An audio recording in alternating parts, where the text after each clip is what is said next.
మనకు ఇంద్రియాల వల్లే కదా, అంటే అంటే వర్తమానంలో కూడా ఉన్న కష్టము కేవలం ఇంద్రియాల వల్లే ఉండాలి కానీ మనస్సు వల్ల ఉండకూడదు.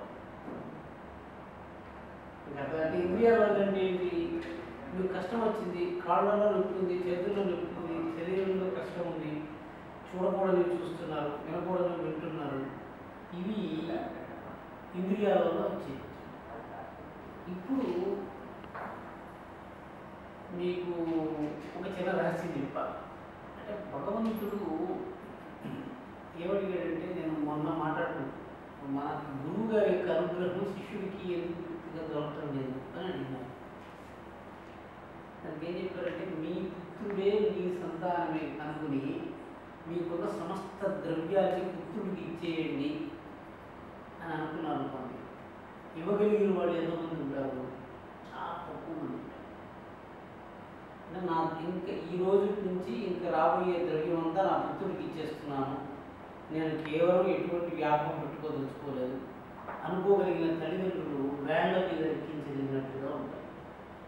శంకర భగవత్పాదులు చెప్తున్నారు, అర్థం అనర్థం భావయ నిత్యం నాస్తి తతసుఖదేశ సత్యం పుత్రాదపి వాజ్యాం వీధి సర్వత్రీషా విహితాది. అంటే వాస్తవంగా మన పుత్రుడే అనుకున్నాము, ఎందుకు ఇవ్వలేకపోతున్నాము చెప్పండి? మనదే, మన పుత్రుడే అయినా కూడా మనము ఇంకా మనకు సంసారం మీద తర్వాత వాడికి ఇచ్చేస్తే వాడు మనల్ని గమనించుకుంటాడో లేదో సందేహం. అంటే పుత్రుడిని నమ్మలేనటువంటి మనం ఈ లోకంలో ఎవరిని నమ్మలేము. మన సంతానమే మనం నమ్మలేని హేతు ఏమొస్తుంది అని ఎందుకు మీకు చెప్పారంటే, వాసిష్టంలో గురువుల్ని దేవతల్ని నమ్మటానికి మన కష్టం ఏంటి అని చెప్పి తల్లిదండ్రులు బిడ్డలు నమ్మటం లేదు, బిడ్డల్ని తల్లిదండ్రులు నమ్మటం లేదు. అర్థం అంటే ఏ విషయంలో నమ్మటం లేదంటే అర్థ విషయంలో నమ్మటం లేదు. అర్థం అనర్థం అంటే మనం వాడికి సేవ చేస్తున్నాం, సేవ చేస్తుంటే మన సేవ అంతా ఖర్చు అయిపోయి ఇంకా మనకేం మిగిలేటట్టుగా లేదని చెప్పి మన సమయం అంతా వృధా అయిపోతుంది అని చెప్పి మనం కష్టపడతాం. అంటే ఇవన్నీ మనం జయించి ఇప్పుడు మీరు చాలా రోజుల క్రితం చెప్పాను, అంటే దేవతల్ని గురువుల్ని ఎట్లా చేస్తే మన బిడ్డకు మనం అంతా ఇచ్చేసేయచ్చు, ఏం చేస్తే మనకి ఎట్లా నమ్మకం వస్తుంది, బిడ్డకి ఇచ్చేయాలి అని అనుకున్నాం అనుకోండి. ఎవరైపోతున్నాం కదా,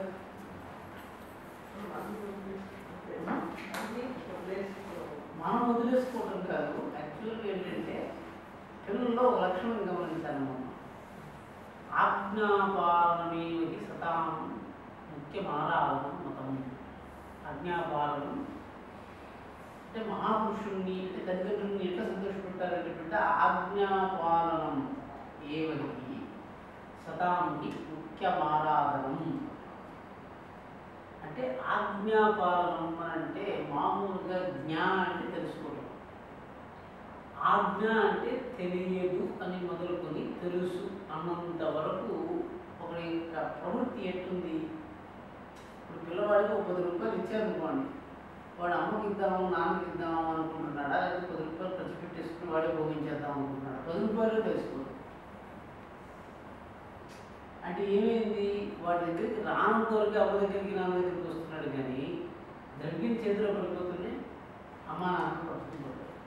అంటే ఇది మనం జాగ్రత్తగా గమనిస్తే సంతానంలో ద్రవ్యం చేతికి పెడితే వీడు మనం గమనించడం లేదు. ఇప్పుడు ద్రవ్యం ఇచ్చిన వెంటనే ఇచ్చేసి నాకు ఇంత కావాలి అని తీసుకుని నాదైనా నీదే నీదైనా నాదే అనేటువంటి భావాన్ని వ్యక్తపరచగలిగినప్పుడు ఈ భయం ఉండదు. అంటే ఇది మనకు ఎందుకంటే మనం కూడా ఏమిటంటే ఈ లోకంలో ద్రవ్యాలంబనంగా జీవిస్తున్నాం అన్నమాట. అంటే ద్రవ్యంతో నేను ఇప్పుడు సన్యాసులు ఏం చేస్తారు, వాస్తవంగా అయితే సన్యాసులు ఏం చేస్తారంటే ఏ రోజుకి ఆ రోజు ద్రవ్యాలు సంపాదించుకుని ఆ రోజు సంపాదించి విడిచిపెట్టేసేయాలి. ఎందుకని ఈరోజు సంపాదించిన ద్రవ్యంతో రేపు జీవిస్తే వాడి పాస్ట్ నుంచి వాడు జీవించినట్టే. అంటే దీనికి ఉంచ శిర పరిగ ఇవన్నీ గుర్తుంది. అంటే శాంతి పాటు ప్రతిరోజు పనిచేస్తూ ఉంటే వాడికి శరీరంలో దోషం ఉండదు. వాస్తవంగా ఏమిటంటే శరీరం ఇప్పుడు మనం ఇంకోటి శాంతి లేకపోవడానికి కారణము భవిష్యత్తు గురించి ఎందుకు యోచిస్తూ ఉంటే మరణ భయం వల్ల యోచిస్తాం. ఎప్పుడు చచ్చిపోతాము అంటే ఎప్పుడు చచ్చిపోవాలి అని అంటే ఒకరోజు చచ్చిపోతాము అని అంగీకరించడం వల్ల శాంతి వస్తుంది. లేదు ఒకరోజు చచ్చిపోవాల్సి వస్తే చచ్చిపోవడానికి ముందర నా మనస్థితి ఎట్లుండాలని ఈరోజే తెలుసుకోవడం వల్ల శాంతి. మనకు ఊహించలేకపోతున్నాం అంటే ఏం లేదండి, ఇంట్లో ఉన్నాం అట్లే ఉంటున్నారు, ఉన్నట్టుండి ఒకరోజు నా చాలండి తిరుగుతూ చేసి మీరు బయలుదేరాలి అని చెప్తే మనకు ఏమేమి కష్టాలు వస్తాయి. అయ్యో కొన్ని రోజులు తృప్తిలో అవుతాము, ఇంకా వీళ్ళందరినీ చూడలేదు, వాళ్ళతో మాట్లాడలేదు, తినవలసింది చాలా ఉంది, భోగించవలసింది చాలా ఉంది అని అనిపించింది. అసలు వృద్ధాప్యం వస్తే మనం భోగం చేసి ఇప్పుడు అంతా శూన్యమైపోయింది కదా, ఏం తినడానికి లేదు అంటే అంతా అశాంతి రూపమైనటువంటి మానసిక చింతన కలిగించుకొని మనం దుఃఖిస్తాం. ఇప్పుడు మనం ఒకవేళ మనం జీవిద్దామనంటే ఈరోజు మనకున్న చూపు అట్లే ఉండాలి.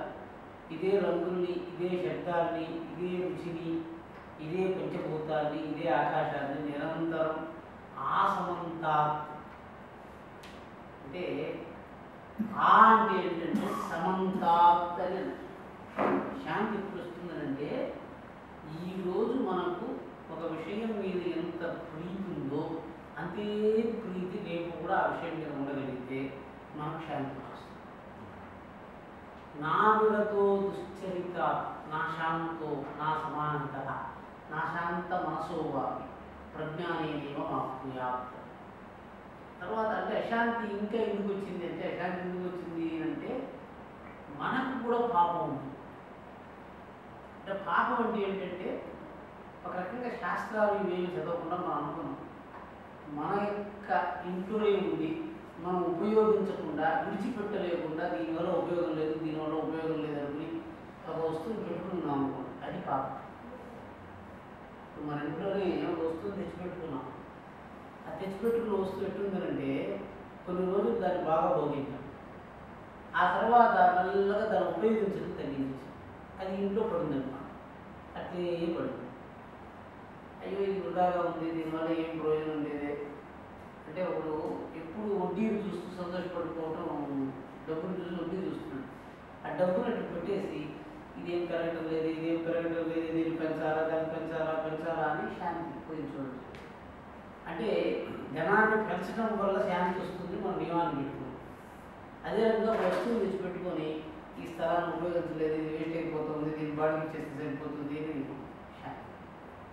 అంటే ఇది ఉపయోగించటం లేదు, అది నా దగ్గర ఉన్నది, నేనేమీ చేయలేకపోతున్నాను అనేటువంటి భావము అశాంతి పోతుంది. అది ఎప్పటికీ తెలుస్తుండదు. అంబానీకి లేదు అంటే నా విత్తేన తర్పణీలో మనుష్యా లప్స్యామహే విత్తమద్రాక్ష్మచేత్వ జీవిష్యామో యావదీ శిష్యసిత్వం పరంతు మే మరణీయ సైవ. ఎప్పుడు వితృప్తి, డబ్బు విడిచిపెట్టాలని ఎవరు చెప్పటం లేదు, కానీ డబ్బుతో పాటు శాంతికి సమాన లోక వ్యవహారం. డబ్బు ఎందుకండి, వాస్తవంగా డబ్బు ఎందుకు అవసరాలు అంటే కంఫర్ట్ అంటే అందుకే చెప్తున్నాడు.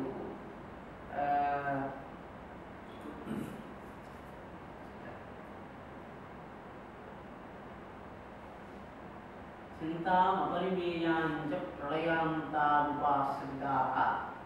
కామోపభోగపరమాః ఏతావదతి నిశ్చితః. ఏంటంటే మనస్సు సుఖం వచ్చేటప్పటికి చూచే వస్తువుల వల్ల వచ్చే సుఖం, వినే వస్తువులు వచ్చే సుఖం, తినే వస్తువుల వల్ల వచ్చే సుఖం, స్పర్శ వల్ల వచ్చే సుఖం. ఇవి కాకుండా ఇంకేం సుఖాలు ఉన్నాయి?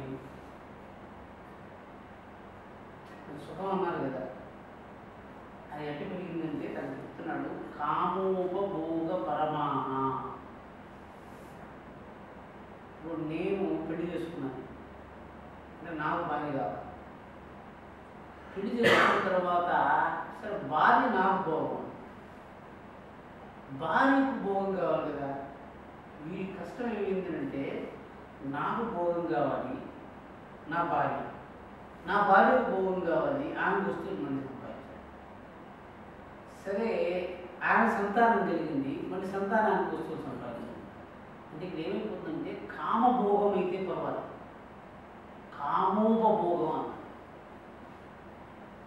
కామోపభోగ పరమాహ అంటే మనకు భోగం కాదు, మనకు భోగాన్ని సమకూర్చేటువంటి భోగ్య వస్తువులకి భోగం.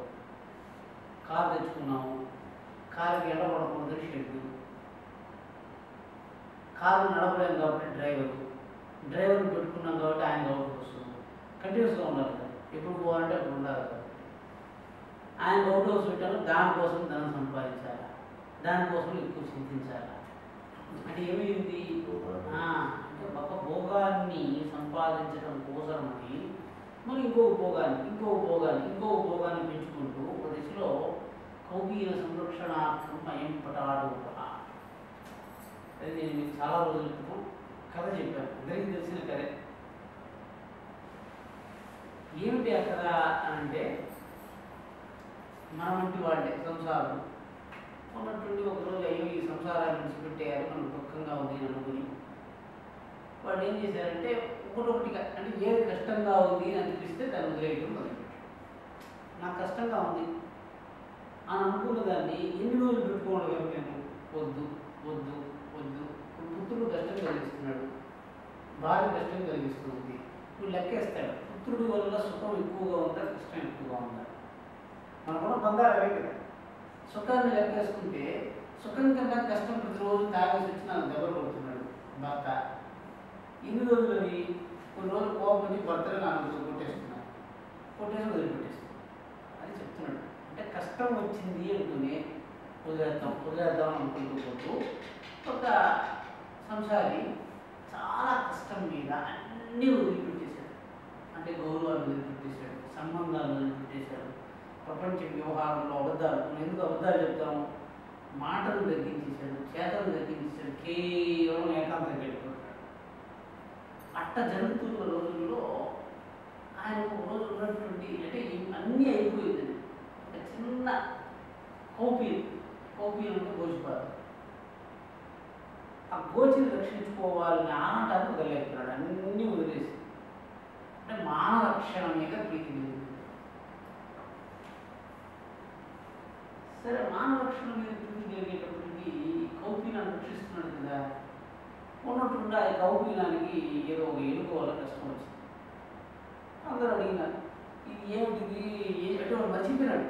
ఎంత మర్చిపోయినాడంటే సంసార విషయాన్ని మర్చిపోయి ఏమిటి ఒక కౌపీనం అయిపోతుంది అని అడిగితే, అయ్యో నువ్వు మర్చిపోయినట్టుగా ఉన్నావు, ఎలుకలు కొట్టేస్తున్నట్టుగా ఉన్నాయి, ఎలుకల నుంచి సంరక్షించాలంటే ఒక పిల్లిని తెచ్చుకోవాలి.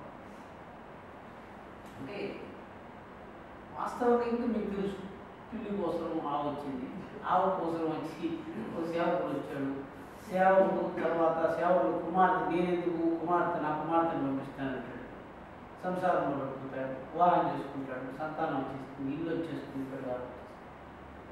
ఈ వద్దని చెప్పకండి, ఎప్పుడు గుర్తుపెట్టుకోండి. అంటే ఎవరో నిన్న మొన్న వచ్చారు, ఇంజనీర్ వచ్చిన్నారు, ఆయన స్వామి భగవంతుడు అంటే ఏమి భగవంతుడే వాడు ఉన్నాడు లేదనే ప్రస్తావన వదిలేసేయండి. సంసార సాగరం ఘోరం అంటే ఎవరో చెప్పారు, సంసారం చాలా కష్టంగా ఉంది అని ఎప్పుడు అనిపించడం మొదలు పెడుతుందో అప్పుడు భగవంతుల సుఖం మనకు తెలుస్తుంది. సంసారం కష్టంగా ఉంది అని మనకు అనిపించకుండా ఏదో భాగవతం ఏదో చదువుకొని సంసారం కష్టంగా ఉంది మనం వదిలేయాలి అనుకుంటే మాత్రము అది ఫాల్స్ ఐడియా. సంసారం నిజంగానే మీకు కష్టంగా ఉందా, ఇంకా మన సంసారం మీద ప్రేమ పోలేదు చూడండి అని చెప్తున్నాడు. అంటే ఏంటి, వాస్తవంగా సంసారంలో కష్టం కలిగింది అంటేనే నీకు భగవంతుడి యొక్క రుచి తెలుసు. ఆకన్న పూడు అమృతము, ఆకన్న పూడు అమృతం అంటే ఆకలిగా ఉంటేనే దాని విలువ తెలుస్తుంది, జబ్బు పడితేనే వైద్యుడి యొక్క మహిమ తెలుస్తుంది, దాహం వేస్తేనే నీళ్లు తాగితే మహిమ తెలుస్తుంది. అంటే కర్మ చేస్తేనే కర్మఫలం యొక్క శక్తి తెలుస్తుంది. కర్మ చేయకుండా కర్మఫలం భోగంకి వస్తే మనకు అనుభవం ఆనందం అవ్వదన్నమాట. అంటే ఎందుకు మీకు చెప్తున్నాను అని అంటే, కర్మ చేయకుండా కర్మఫలం అనుభవించడం కష్టసాధ్యమైంది అని మనకు బోధనకు వచ్చింది అనుకోండి. ఇప్పుడు సంసార సాగరం ఘోరం కదా, సంసారం కష్టం అని అనిపిస్తుందా? మీకు అనిపిస్తుంది. అనిపించలేదు అనుకోండి, దెన్ మీకు భగవంతుడు అవసరమే లేదు. సంసారం కష్టంగా ఉంది అని మీకు అనిపించడం మొదలుపెట్టిన తర్వాత భగవంతుడు అవసరం అవుతాడు. సంసారం కష్టంగా ఉందా అంటే ఇప్పుడు నేను చెప్తే మీకు కష్టంగా ఉందని తెలుస్తుంది.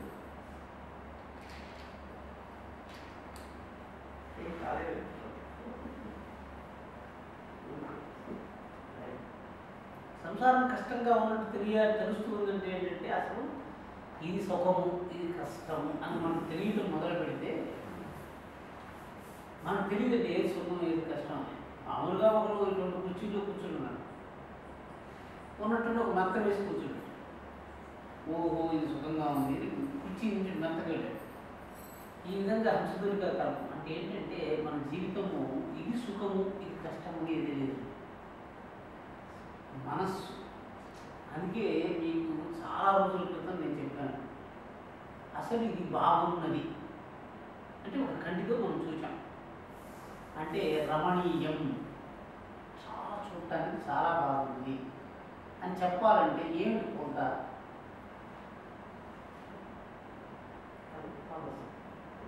అంటే మనస్సుతో నేను కంటితో ఏం చూస్తాను? రంగులు చూస్తాను.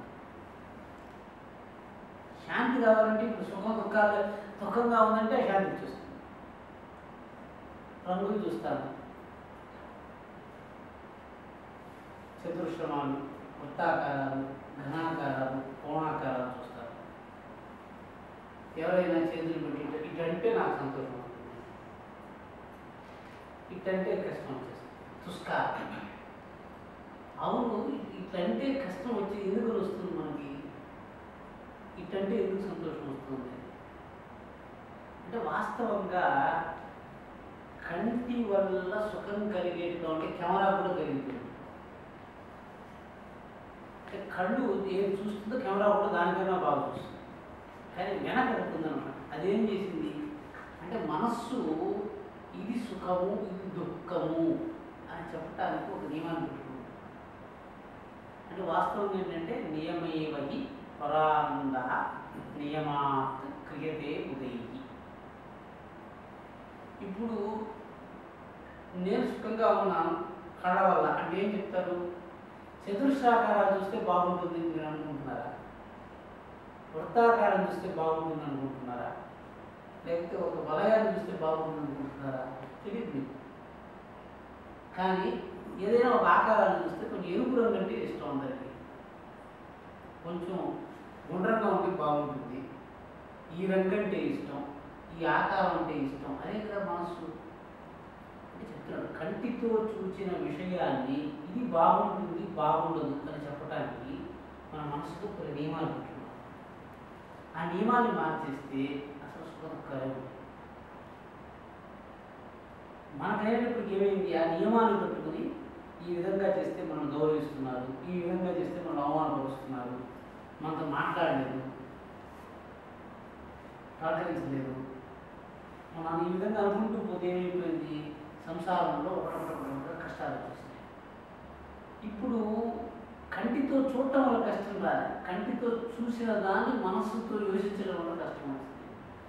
అంటే వాస్తవమైన కష్టం ఏమిటి లోకంలో? ఇంద్రియాల వల్ల అంతఃకరణానికి వెళ్ళకపోవడమే, ఇంద్రియాలతోనే కష్టం తెలిసిపోతుంది, మనసుతో వెళ్ళాల్సిన పని లేదు. కష్టం అంటే ఏంటి? ఇంద్రియాలకే తెలిసిపోతుంది కష్టం అంటే. చూడలేనటువంటి ప్రకాశం, వినలేనటువంటి కర్ణకఠోరమైన శబ్దం, అంటే గట్టిగా ఆవలేనంత శబ్దం, వినలేనంత శబ్దం ఉంటే చెవి కష్టపడుతుంది, అత్యుష్టాన్ని కష్టపడుతుంది, అతి శీతలాన్ని కష్టపడుతుంది. అది మనస్సుకి అంత నిమిత్తం, శరీరంతోనే తెలుసుకుంది. అంటే వీటి నుంచి జయించడానికి ఒక శక్తి ఉండాలి. అంటే ఇప్పుడు శాంతి అంటే ఇంకేమి లేదు. శాంతి అంటే ఏమిటి? మనస్సులోనూ ఒక నియమము. ఆ నియమాన్ని ఎవరు సక్రమంగా చేసుకుంటూ పోతూ ఉంటాడో నిరంతరం ఆనందంగా ఉంటాడు. ఎవరు ఆ నియమాన్ని చేసుకోలేడో వాడికి ఆనందం